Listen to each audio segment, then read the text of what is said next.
اور اس وقت کراچی میں ہمارے پاس 70 مائیں ہیں جن کی وہ خدمت کر رہی ہیں، اور ان کا بیٹا اسد ہوتا ہے کراچی میں.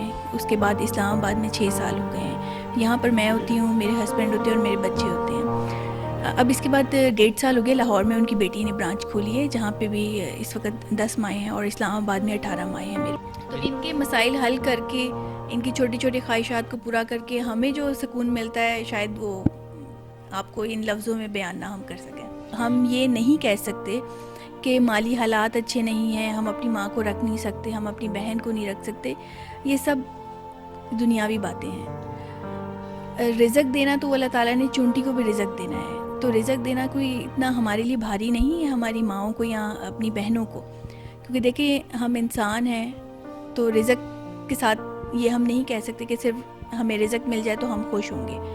ظاہر ہے یہ ایک جسم کا حصہ ہے، ہماری ماں ہے، ہماری بہنیں ہیں، یہ خونی رشتے ہیں.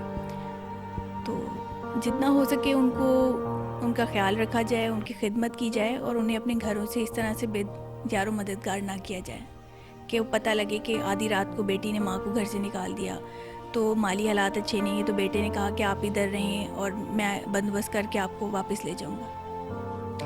یہ سب کچھ کرنے سے کچھ بھی حاصل نہیں ہوگا، نہ ہماری دنیا سنورے گی اور نہ ہی ہماری آخرت. جب تک ہمارے والدین حیات ہیں، ہمیں چاہیے کہ ہم انہیں اپنے پاس رکھیں اور ان کی خدمت کریں. السلام علیکم ناظرین، میں ہوں آپ کا میزبان حسنین، آپ دیکھ رہے ہیں نیا پاکستان. ناظرین، اس وقت میں موجود ہوں بنت فاطمہ اولڈ ایج ہوم اسلام آباد میں، جو صرف اور صرف خواتین کے لیے مختص ہے. تو آئیے ان خواتین کے پاس جاتے ہیں، ان سے بات کرتے ہیں. ناظرین، میں بتاتا چلوں، یہاں وہ خواتین ہیں جنہوں نے اپنی ساری زندگی اپنی اولاد کے لیے مختص کر دی. یہاں وہ خواتین ہیں جنہوں نے ساری زندگی اپنی اولاد کی خواہشات کو پورا کرنے کے لیے وقف کر دی. لیکن جب ان کی اولاد کا وقت ہے، ان کی اولاد کا ان کو سنبھالنے کا وقت ہے، جب ان کی اولاد جوان ہوئی تو وہ انہیں یہاں چھوڑ گئی. تو آئیے ان کے پاس جاتے ہیں، ان کی زندگی کے حسین لمحات کے بارے میں پوچھتے ہیں، اور وہ یہاں کیسے پہنچی اس کے بارے میں پوچھتے ہیں. بنت فاطمہ فاؤنڈیشن اسلام آباد کی آنر جو اسے آن کر رہی ہیں بشریٰ حسن، ان سے بات کرتے ہیں، ان سے پوچھتے ہیں کہ کیسے ان کے ساتھ رہتے ہیں، کیسے ان کو فیل کرتے ہیں جب ان کے ساتھ بیٹھتے ہیں، ان سے بات کرتے ہیں، اور یہ کون لوگ ہیں، کہاں سے آتے ہیں، ان سے بات کرتے ہیں، ان سے پوچھتے ہیں. السلام علیکم. وعلیکم السلام. ابھی بشریٰ، سب سے پہلے تو آپ مجھے یہ بتائیے گا، ان لوگوں کے ساتھ بیٹھ کے، ان کے ساتھ کھیل کے، یا ان کے ساتھ آپ جو باتیں کرتے ہیں، میں نے آپ کو دیکھا، کیسا فیل کرتے ہیں؟ دیکھیں بالکل یہ ہمارا ایک خاندان بن چکا ہے، اور اس خاندان میں بہت سے فرد کا اضافہ بھی ہو جاتا ہے.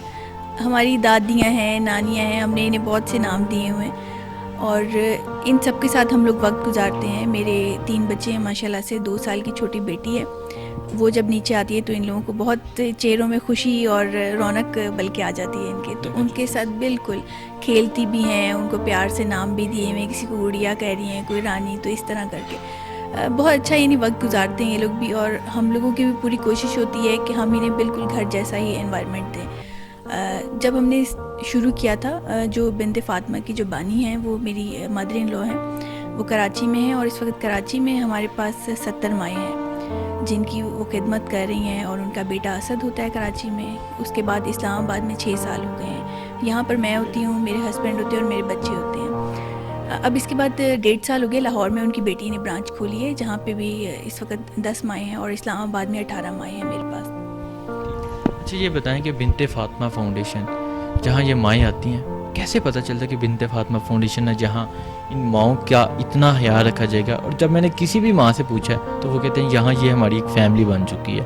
اپنی فیملی کو ضرور یہ یاد کرتے ہیں، لیکن یہاں بھی ایک فیملی جیسا ماحول، اور یہ جو گھر ہے، میں کہتا ہوں کہ یہ عام بندے کو یہ گھر پرووائڈ بھی نہیں ہوتا جو آپ نے انہیں پرووائڈ کیا. جی بالکل، کیونکہ یہ ایک سوچ کے اوپر ہے نا. ہمارا اصل میں مقصد یہی ہے کہ ہم جیسا خود کھاتے ہیں، ہم جیسا خود پہنتے ہیں، ہم ان کو بالکل یہ نہ سمجھیں کہ یہ کسی ادارے میں ہیں. ہم چاہتے ہیں کہ یہ گھر میں اپنے آپ کو سمجھیں کہ محفوظ ہیں. ہم ان کی صحت کا خیال رکھیں، وہ جسمانی ہو، ذہنی ہو، کسی بھی طرح سے ہم ان کو ان کے گھر جیسا ماحول، انہیں اپنوں کا پیار دینا چاہتے ہیں. بالکل وہ بات تو ایک یہ حقیقت ہے، اور ان کے ساتھ جو خون کا رشتہ ہے بچوں کے ساتھ، وہ تو ہم لاکھ کوشش بھی کریں کہ یہ بھول جائیں یا کم ان کی اس محبت کو کرنا چاہیں، لیکن وہ نہیں ہو سکتی. کوشش ہماری بالکل ہوتی ہے. ہمارا مقصد ہے کہ ہم ان کو بالکل اپنی یہ جو غیر کے جو رشتے ہیں ان کو ہم اپنا بنائیں. اور بالکل یہ لوگ ہم میرے بچوں کا اور میرا اگر ہم نظر نہ آئیں تو انتظار کرتے ہیں, پوچھتے ہیں یہ لوگ کہ بھئی آج بشرا نظر نہیں آئی, بچے نظر نہیں آئے. تو ماشاءاللہ سے ہم لوگوں کا ایک دوسرے کے اوپر بھروسہ بہت زیادہ ہو گیا ہوا ہے. اگر کوئی مسئلہ ہو, کوئی پریشانی ہو تو یہ لوگ میرا انتظار کرتی ہیں کہ بشرا کو یا باجی کو بلائیے گا آپ, تو ہم نے ان سے بات کرنی ہے. تو ان کے مسائل حل کر کے, ان کی چھوٹی چھوٹی خواہشات کو پورا کر کے ہمیں جو سکون ملتا ہے شاید وہ آپ کو ان لفظوں میں بیان نہ ہم کر سکیں.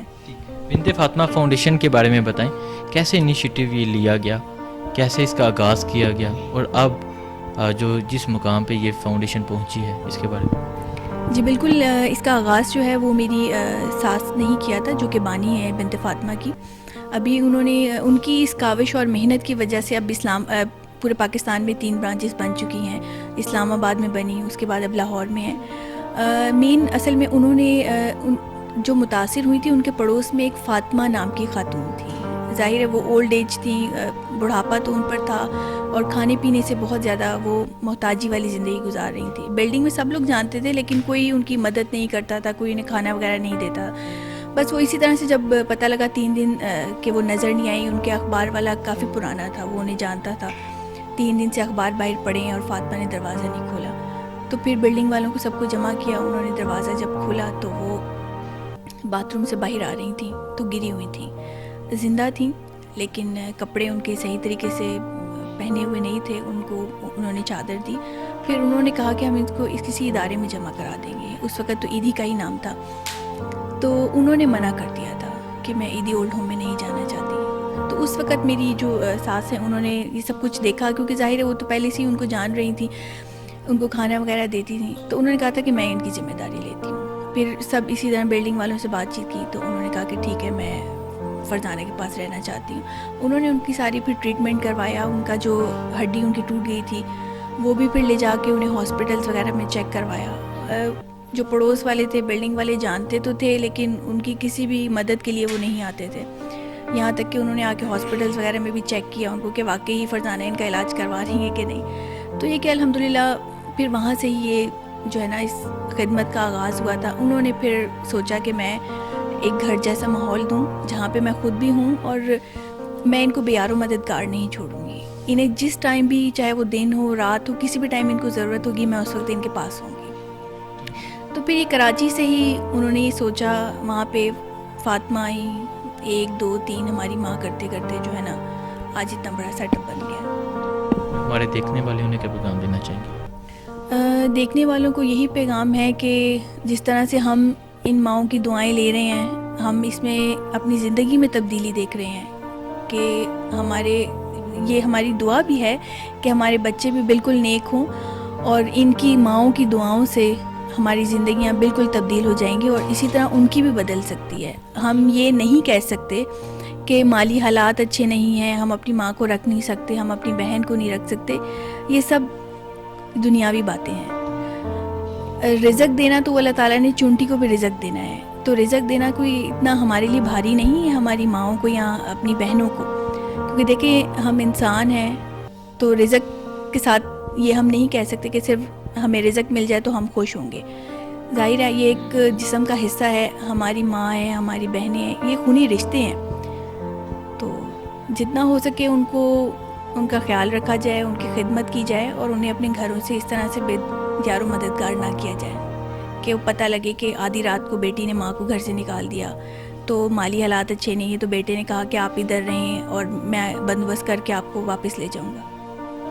یہ سب کچھ کرنے سے کچھ بھی حاصل نہیں ہوگا, نہ ہماری دنیا سنورے گی اور نہ ہی ہماری آخرت. جب تک ہمارے والدین حیات ہیں ہمیں چاہیے کہ ہم انہیں اپنے پاس رکھیں اور ان کی خدمت کریں. ہم اب خود ہی دیکھیں گے کہ ہماری زندگیوں میں کیسے تبدیلی آئے گی.